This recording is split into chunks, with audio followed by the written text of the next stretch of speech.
There's a number of myths that surround ETFs. We touched on a couple of these myths in part 1 of the series, but today we want to go into further detail.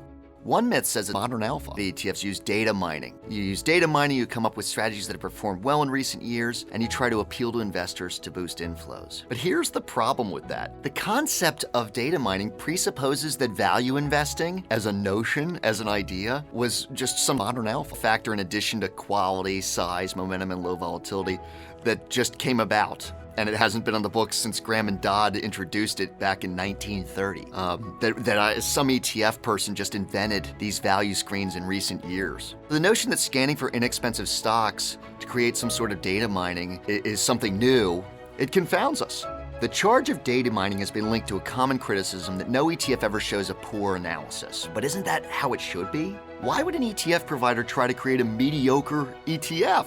Many modern alpha concepts were around for decades before ETFs were even created, before we ever even knew what an ETF was. But it was the ETF structure itself that simply allowed a lot of these theories that came from academia to actually become investable and at an affordable price. Another myth about ETFs surrounds the notion that they had reduced liquidity during periods of market upheaval. Think Lehman times, right? In fact, nothing could be further from the truth.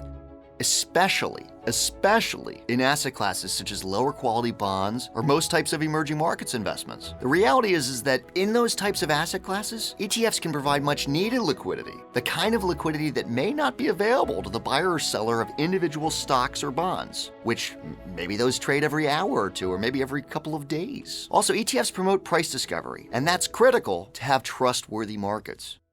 They provide real-time price transparency because they trade intraday. When the market's open, ETFs are trading. That gives even more confidence to people, even people that are not even directly involved in the ETF business. Think about individuals, money managers who are out buying and selling individual stocks and bonds, individual securities. They can use ETF quotes as a guidepost for how far the market has moved in a panic or euphoria situation. And this could be absolutely critical for them if they have a stock or bond that trades infrequently. Without ETFs trading all the time, they might have little clue what has become of their security's true price. I think no better example may be when Lehman went under. Lehman collapsed on September 15th of 2008. It was on-screen availability of ETFs that enabled buyers to engage with sellers that day. Our WisdomTree Emerging High Dividend Fund, DEM, it's a prime example. It was back then, it was around, it was a tiny little ETF at the time because we were a tiny little business, and any investor that felt under or overexposed to emerging markets back then could have potentially used it as a one-stop shop for their allocation. Even that ETF, which was relatively young, and WisdomTree was a young company back then, even it traded frequently throughout the day. And it could have been used for sizable portfolio allocation changes, all with one click of a button. In pre-ETF days, someone who was trying to get in or out of large positions, they would have had to put dozens or hundreds of stocks up on the board, then sit around and wait to see if the market wanted to trade with them. ETFs helped solve that problem for a lot of people. We believe ETFs can be an exciting and transparent investment vehicle, and we encourage investors, go do your due diligence. Ask what is it that you're reading that is fact and what is really fiction.